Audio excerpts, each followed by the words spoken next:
Hello दोस्तों, स्वागत है आपका हमारे YouTube channel the real stories पर।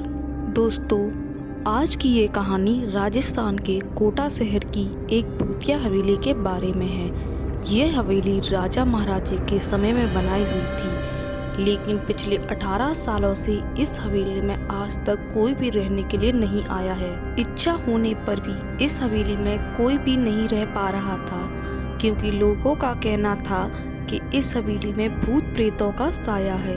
जब अजीत सिंह को इस हवेली के बारे में पता चला तो उसने तय किया कि वो इस रहस्य को जानकर ही रहेगा, क्यों लोग इस हवेली में नहीं रह पा रहे हैं। उसने मजबूत इच्छा शक्ति से हवेली में रहने की पूरी तैयारी कर ली। जब उसने हवेली के अंदर जाने के लिए पैर आगे बढ़ाया तो दरवाजे पे किसी अनजान व्यक्ति ने उसे रोक लिया और नजदीक जाके बोले, कौन हो आप, किधर जा रहे हो? अजीत सिंह ने जवाब देने के बजाय उसने सामने से सवाल किया, जी आप कौन? वो कहता है, मेरा नाम अर्जुन सिंह है और मैं यहीं पास में ही रहता हूँ। अजीत सिंह ने कहा, ओह अच्छा, मैंने सुना है कि यह एक भूतिया हवेली है और यहाँ कोई नहीं आ पाता है, इसलिए मैं इस हवेली में एक दिन रुकने का फैसला किया है। अर्जुन सिंह ने कहा, जी हाँ, आपने सही सुना है और आप भी अंदर मत जाइए। मेरी माने तो आप भी वापस लौट जाइए, यहाँ बहुत खतरा है। यह सुनकर अजीत सिंह खुश हो गया, जैसे उन्हें कोई लॉटरी लग गई हो। अर्जुन ने उसकी खुशी को देखकर बोला, आप क्यों खुश हो रहे हो? आपको तो भूत का नाम सुनकर डर लगना चाहिए। शायद आपको पता नहीं होगा, मैं भूत प्रेत में काफ़ी दिलचस्पी रखता हूँ। अगर इस हवेली में भूत है तो मैं अंदर जाऊँगा और सारी सच्चाई का पता भी लगाऊँगा। इतना कहकर अजीत सिंह उस हवेली में चले गए। अंदर जाके अजीत ने अपनी बैग को साइड में रखा और हवेली के चारों ओर देखने लगा। सारे रूम भी चेक कर लिए। बाद में ड्राइंग रूम में आके सोफे पर बैठ गया।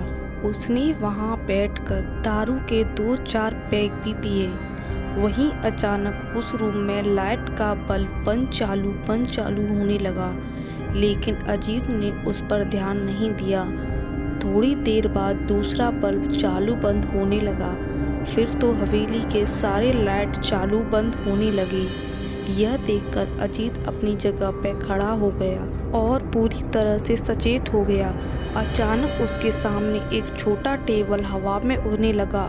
करीबन 6 फुट हवा में ऊपर जाके गोल गोल घूमने लगा और बाद में अजीत की ओर तेजी से आने लगा। अजीत ने तुरंत ही अपनी जगह बदल दी और दूसरी ओर चला गया और वो टेबल वहीं जाके गिरा जहां अजीत खड़ा था। अजीत कुछ समझ पाता उतने में सोफे की सीट उसकी ओर आने लगी। वो जल्द खड़ा हो गया और छलांग लगा के दूसरी ओर कूद गया, जिसके कारण सोफा दीवार को टकराया और अजीत बच गया। अचानक सब कुछ शांत हो गया। अजीत ने चारों ओर देखा और बड़ी आवाज़ से बोला, तुम जो भी हो, सामने आकर बात करो। वहीं एक बड़ी परछाई उसके सामने आई। अजीत ने उस परछाई को देखकर बोला, कौन हो तुम और तुम मुझे क्यों मारना चाहते हो? परछाई कहती है, तुम्हारी भूल के कारण। अजीत कहता है, मेरी भूल? मैंने कौन सी भूल की? परछाई कहती है, इस हवेली में आने की भूल। मैं किसी को भी इस हवेली में खुश नहीं देख सकता। अजीत कहता है, लेकिन क्यों? उस परछाई ने जवाब दिया, आज से 18 साल पहले इस हवेली के मालिक ने मुझे यहीं पे ही मार डाला था। मेरी कोई गलती भी नहीं थी। इस कारण की वजह से मेरी आत्मा इस हवेली में भटकती रहती है। मैं किसी को भी इस हवेली में रहने नहीं दूंगा, क्योंकि इस हवेली में मेरा खून हुआ था। इस हवेली में जो भी रहने आएगा उसकी मौत होगी। अजीत ने कहा, मैं तुम्हें अपने असली रूप में देखना चाहता हूँ। तुम्हें मारने से पहले मैं तेरी यह इच्छा अवश्य पूरी करूँगा।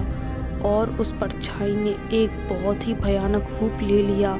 उसका चेहरा इतना भयानक था कि अजीत भी एक क्षण के लिए डर गया था, लेकिन दूसरी ही क्षण में उसने अपने आप पर काबू पा लिया। बाद में उसने अपनी जेब से सफ़ेद पाउडर निकाला और उस भूत पर फेंक दिया। भूत पर पाउडर पड़ते ही वो जलने लगा, बड़ी बड़ी ज्वालाएं उठने लगी। वो बहुत ज़ोर ज़ोर से चिल्लाने लगा और बाद में पूरी तरह से जल गया। उसके बाद अजीत ने चैन से सांस लिया और वहीं पर सो गया। दूसरे दिन सुबह जब अजीत को सही सलामत हवेली से बाहर आते देख अर्जुन को आश्चर्य हुआ। अर्जुन ने अजीत से पूछा, तुम कैसे जिंदा हो? जब अजीत ने अर्जुन को कल रात को घटी घटना को पूरी तरह से बताया और बोला, अब यह हवेलियाँ भूतिया नहीं रही।